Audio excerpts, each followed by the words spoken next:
Fransis Atwoli, the Kotu Secretary General, is planning the second Bukhungu Meeting on 31st January 2021, this Friday. This meeting is coming 5 years after the same meeting was held in Bukhungu Stadium. Now, this meeting have some critical political outcomes that he's intended to achieve. So we are going to analyze about that. But let me just remind you why the Bukhungu Stadium is causing a lot of anxiety in Western Kenya.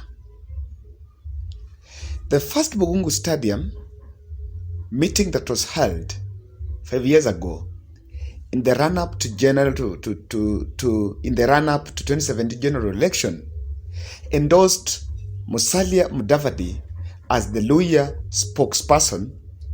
2, it also endorsed him as the presidential candidate, or rather the person who was going to give directions to the Luhyia nation. In that meeting, Fransis Atwoli came out with a list, and in that list, some of the leaders majority of those leaders that were actually endorsed by Fransis Atwoli went ahead and won seats in the general election. So that tells you why this is a very critical meeting. But just before I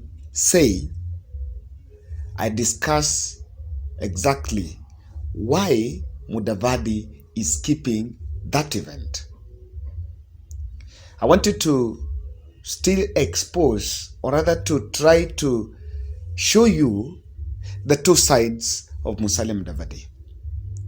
The same meeting that endorsed him as the Luhyia spokesperson is the same meeting that he's now coming out to oppose. So this was 5 years ago in the same place. I accept this honor with humility. Kwa maombi yenu, kwa upendo wenu, mimi nitatafuta Raila. Mimi nitatafuta Kalonzo. Mimi pia nitatafuta Wetangula. Nitatafuta wote. Tushikane. Now last week, interestingly, Musalia Mudavadi was speaking in Vihiga cultural event, specifically in Mbale Cultural Center, and he came out to say about how people who are not even vying for political seats are making political decisions. Listen to this. Hatutaki kusikia kwamba kuna mkutano alafu mtu ambaye is not seeking any votes himself anasimama kwa jukwaa anasema, now I want to determine who shall be the MP in what constituency, who shall be the MCA in what constituency, who shall be the governor in which county, who shall be the women rep in which county, who shall be the senator in which county, who shall be the president in this country. No! So that is the two phases of Musalia Mudavadi. But that was just by the way. So guys, I saw someone even making fun of Musalia Mudavadi, that Mudavadi will even skip his own birthday. Because after skipping Moses Wetangula's presidential bid launch, he went ahead and also skipped Azimio la Umoja convention. He came out and said, I'm going to skip. Then he also came out and said he was going to skip the Bukhungu Stadium meeting. So, of course, it has been causing jitters. But in my own analysis, I have some 4 points agenda why I think that finally Musalia Mudavadi has made that decision. So one of the reasons, guys, why Mudavadi is giving that meeting a white bath is because he feels, and I also support him though, that that meeting is going to unveil Azimio la Umoja Western chapter. Fransis Atwoli, it is no denial that he is supporting the presidential bid of Raila Odinga. And he attended the Azimio la Umoja in Kasarani, and publicly he came out and asked his party leader, Gideon Ome, who was in that meeting, to consider supporting Raila Odinga.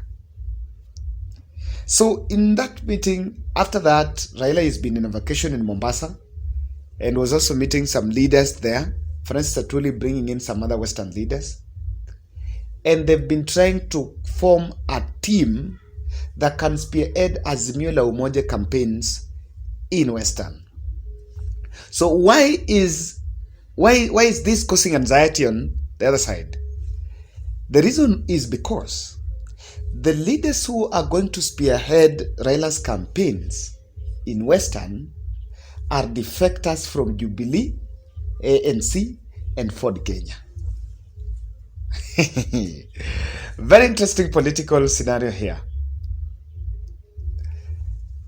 If you look at Ford Kenya, he won 2 gubernatorial seats in Western, Wangamati from Bungoma and Patrick Ayemba from Trans Nzoia.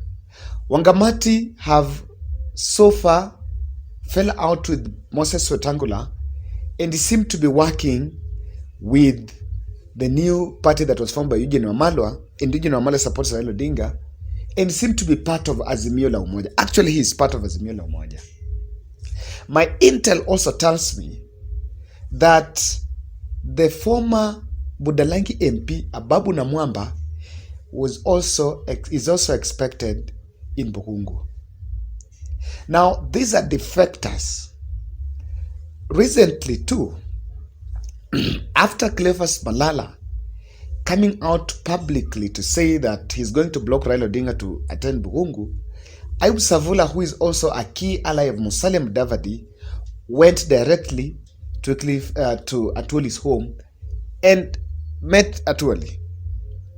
So the casualty in forming the Azimio la Umoja Western chapter is Musalia Mudavadi. The second reason why Musalia is keeping that meeting is because he knows that that is a first strategy by Raila Odinga to get alternative means of getting to Mulembe Nation. So let me just take you back to Mulembe 1, to Bukhungu 1.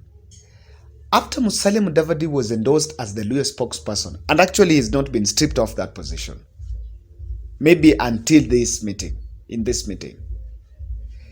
he went forward and met Raila, met Kalonzo, met the other leaders, and they formed the NASA coalition. So by then he was in good books with Musalia Mudavadi, because he was in good books with Fransis Atwoli, because ever since I know Fransis Atwoli, he has been supporting Raila Odinga. In 2013, 2017, 2020, he's still supporting Raila Odinga. So after Raila realized that Musalia Mudavadi is making his way towards supporting William Ruto or joining UDA, he then realized that the only solution is to make sure that he works with Fransis Atwoli. So how is Raila taking an alternative route to Mulembe Nation? Musalia Mudavadi and Moses Wetangula, they have been trying to brand themselves as the kings of the Luhyia Nation. So what exactly happened is, or their problem is, that Raila is now bypassing them. And in this meeting, if Musalia Mudavadi skips this, then Fransis Atwoli will be left with no option but to choose another Luhyia spokesperson. That Luhyia spokesperson, in my own opinion, is going to work closely with Raila Odinga. And I know this might be unfamiliar, but I expect Kenneth Lusaka, the former Bungoma governor, to attend this meeting.